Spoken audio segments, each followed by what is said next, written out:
Welcome to Recap Mystery. The episode opens up with Arisu approaching Aguni and being surprised to see him alive. Aguni is the same guy who sacrificed his life in the beach incident to save others in the previous season. Aguni mentions that he has no will to live but just wants to kill the masters of the game and make others' lives easier. On one hand, Arisu is delighted to get Aguni back, but on the other hand, he also wants to go and search for Usagi. Aguni tells Arisu that the game is perfect for a person like him who has no hope to remain alive. He then asks Arisu about his driving force to live and assumes that he is doing all this for Usagi. However, Arisu denies it and remembers Kuma's words that a person does not need any reasons to live. Following this, Aguni tells Arisu that he has teamed up with the girl that he met before named Akane, to lure the King of Spades to the forest and eliminate him. Akane is a handicapped girl who does not have the lower part of one of her legs. The scene then flashes back to Akane's life.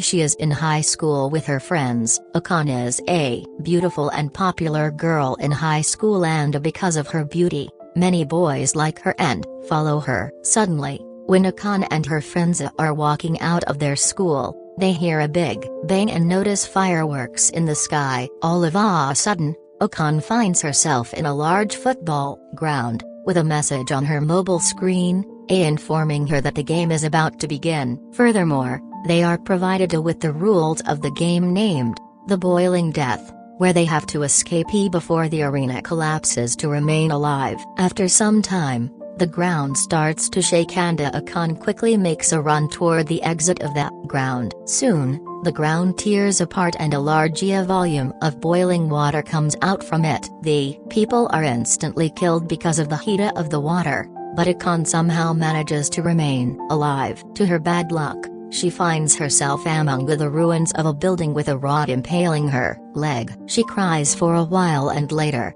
pulls out the rod and searches around for help. After crawling through an opening, she reaches a hospital and asks the doctor for help. Sadly, the doctor tells her that her leg is badly infected and that he will have to remove it to keep her alive. Moreover, he also puts forward a condition that he will only treat her if she agrees to sleep with him. With a desperate will to remain alive, Akane agrees to his proposal and gets her leg removed. On the other hand, Aguni reminisces about Hatter, his old friend, and imagines having a conversation with him. Well, this time, Hatter uses hurtful words and demotivates Aguni for standing up against the King of Spades. He also accuses him of murdering innocent people to find the witch in the previous season. Aguni himself wants to die, but he puts out the scene like Hatter is forcing him to die. The following morning, Arisu wakes up and finds Akane changing clothes, mentioning that they have uncertainty in their lives. Akane tries to force herself on him, but Arisu pushes her away. Right then, Aguni arrives there and Akane backs up. While Arisu wishes to search for Usagi, Aguni forbids him from going alone and urges him to remain together as they can be easily attacked by the King of Spades. As soon as Arisu is seen nearby, the King of Spades will strike. Aguni also mentions that the game masters have tracking devices and other tools to locate the players. Aguni outlines many tactics, one of which makes use of the mountains. Aguni, Akane, and Arisu devise that they will lure the King of Spades to the mountains and attack him there. Soon, Aguni confirms an ideal spot to set up traps for the King of Spades, which will notify them when he approaches their area. At night, Arisu is guarding the place but is feeling sleepy at the same moment. To his bad luck, the King of Spades arrives there and points a gun at him. Fortunately, before he could shoot at Arisu, Akane arrives there and throws a smoke bomb to distract the King of Spades. Using this opportunity, Aguni fires a couple of shots at the king, but the King of Spades turns out to be wearing a bulletproof jacket and quickly stands on his legs, suffering no damage. Next, Arisu tries his best to distract the King of Spades but gets a grenade thrown at him, compelling him to jump into a river to save his life. With this, Aguni has to take charge of that mission but loses his balance and suffers a head injury that leads him to lose consciousness. The King of Spades then leaves as Akan successfully hides an unconscious Aguni in the bushes. The following morning, the river water transports Arisu to a completely new location. He searches the area for a Usagi but fails to find her. Meanwhile, we are given some information regarding the whereabouts of all the other players, and can be seen searching for answers and uses her compass to jot down instructions as Kuina competes in more games to extend her visa. On the other side, Usagi discovers a young girl and a kid while searching for food at a home.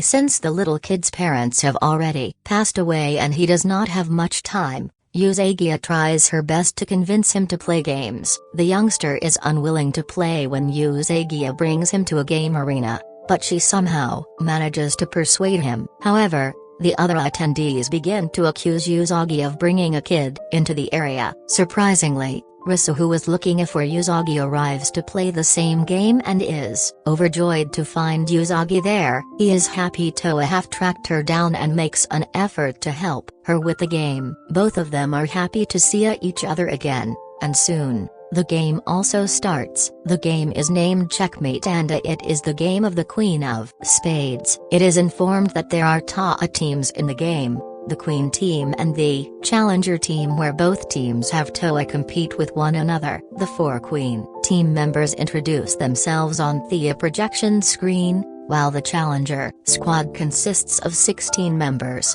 The youngster is chosen by the Queen of Spades to represent the Challenger team, whilst the Queen of Spades herself decided to lead her squad. Moving on, it is informed that all the members will have a button on their back. It is blue for the Challenger team and red for the Queen's team. The member will be transferred to the opposite squad if his button gets pressed by the opposition member. Whichever team will have the most members at the end of the game wins, and the losing team members will get killed. Next, the Queen's team members play the game vigorously and start attacking the opposition, pressing their button and taking them into their own team. One by one, the Challenger team starts losing their members, and at the end of the 6th round, there are only 3 members left in the Challenger team: Arisu, Usagi, and the little kid. On the other hand, the Queen seems interested in Arisu and wants to take him into her team. To fulfill her wish,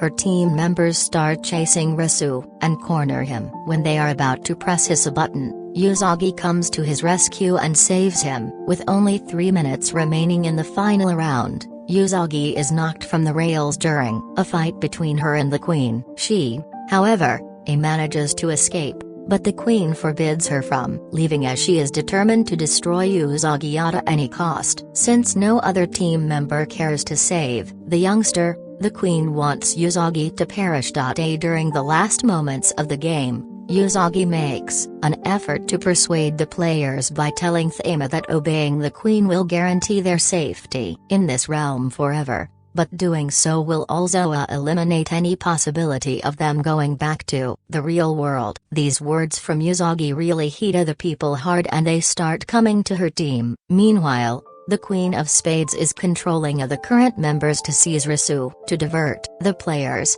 Usagi destroys a gas pipe, allowing Arisu to flee. However, the Queen squad used all of her players to surround him, resulting in Arisu leaping from the railing during the final 30 seconds of the round. Finally, Usagi and Rizua managed to bring more players to their team before the Challenger team's last round and win the game, leaving the Queen alone in the other team. Before the Queen is killed according to the rules of the game, Arisu questions whether or not winning all of the face card games takes them back to the real world. Instead of giving an answer to his question, the Queen suggests he complete playing all the games and find the answer himself. In the next scene, Usagi and Arisu arrive at the ruins of a huge building and find hot water springs. They decide to spend some time there and also get close to each other to kiss. Things become more interesting when they notice elephants around the springs. With the beauty around,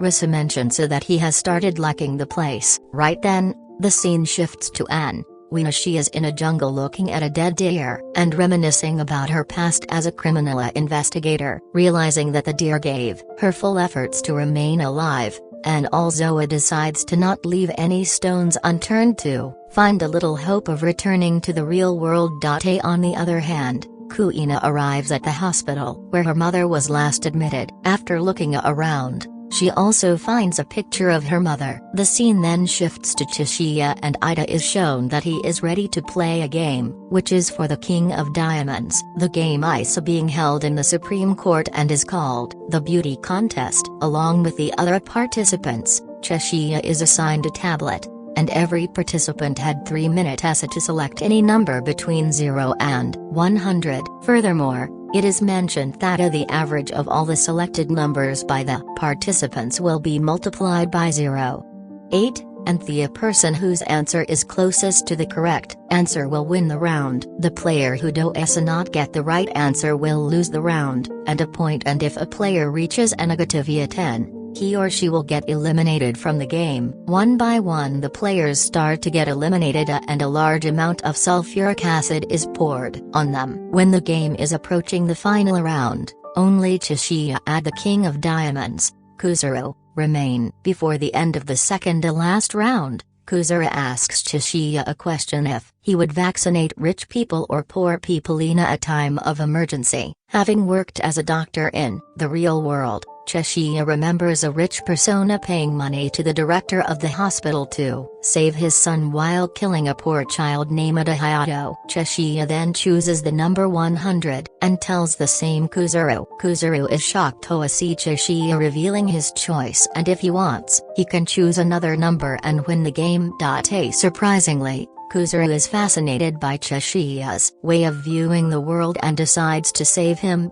He then chooses the number 0 and loses the round. Now, with both the players having a -9 as their individual points, it's their last chance to secure a point and save their life. Out of nowhere, Chishiya again chooses the number 100 for the last round, leaving Kuzuru to decide the game. It is now in his hand to select between his and Chishiya's life. Right then, Kuzuru remembers his meeting with Momoka, the witch from the previous season. He asks her why she chose to be the witch when she knows that it would lead to sacrificing her life. To his surprise, Momoka tells him that she did so to follow her own ideals and not let any game master decide her death. She further mentions that a human heart is an amazing thing and she does not want anyone to kill each other for the sake of a game. These words from Momoka really hits Kuzuru hard, and he realizes that he does not know the real value of human life. Following this thought,